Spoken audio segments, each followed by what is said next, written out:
Assalamualaikum warahmatullahi wabarakatuh dan salam sejahtera.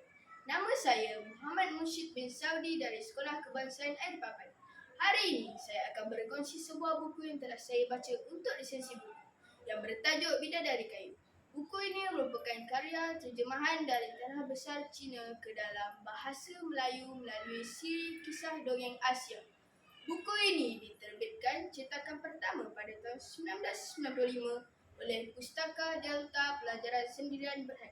Sedikit pengenalan, penulis buku Bidadari Kayu Nukilan Chen Li atau nama sebenar Chen Yingwen merupakan satu nama yang tidak asing dalam bidang kesusasteraan. Karya beliau telah diterjemahkan ke dalam bahasa Inggeris, Belanda, Perancis, Jepun, Rusia dan banyak lagi sebagai rujukan. Chen Li juga telah merangkul pelbagai anugerah, antaranya anugerah kebangsaan sastra yang diiktirafkan hingga peringkat global. Nak tahu apa istimewanya buku Bidadari Kayu ini? Mari!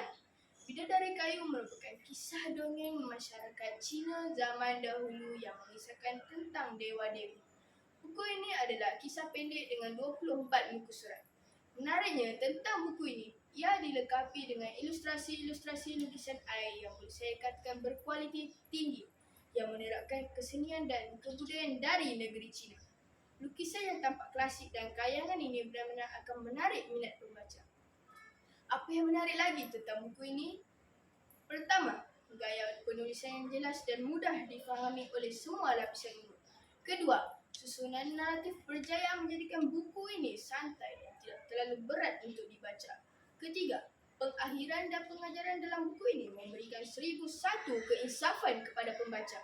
Contohnya, dalam babak akhir apabila 4 sahabat baik bertelingkah merebutkan bidadari, akhirnya bidadari hilang gaib di dalam rengkahan pokok besar, meninggalkan 4 sahabat tadi dengan tangan kosong. Sikap tamak dan mementingkan diri mereka akhirnya memakan diri.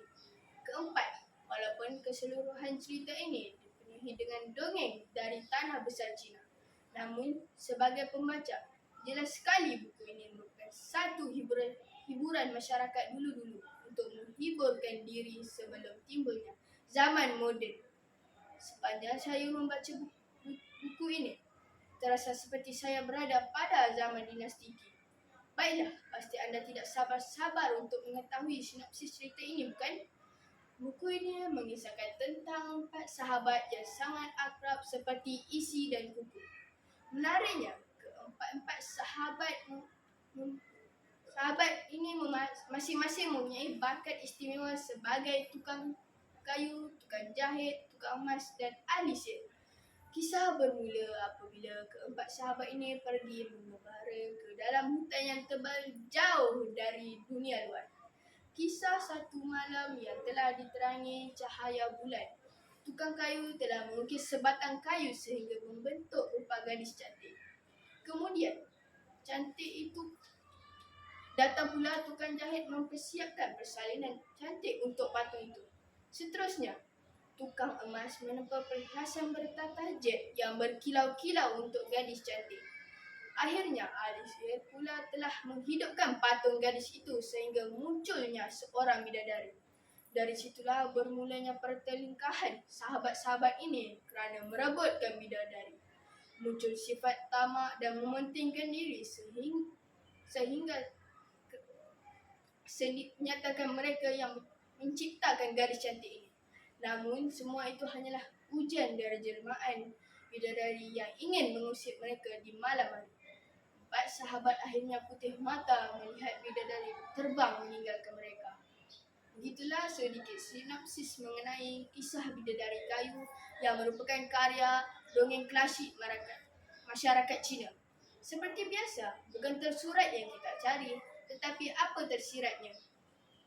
Pengajaran dari kisah ini, kita haruslah bersabar dan tidak mementingkan diri sendiri sehingga menyebabkan sengketa. Apatah lagi dengan sahabat, keluarga atau kenalan kerana orang yang tamak selalu rugi. Keseluruhannya, saya boleh simpulkan buku ini haruslah dibaca kerana mesej-mesej yang terdapat dalam buku ini amat mahal dan berguna kepada kita. Sekian sahaja daripada saya. Terima kasih.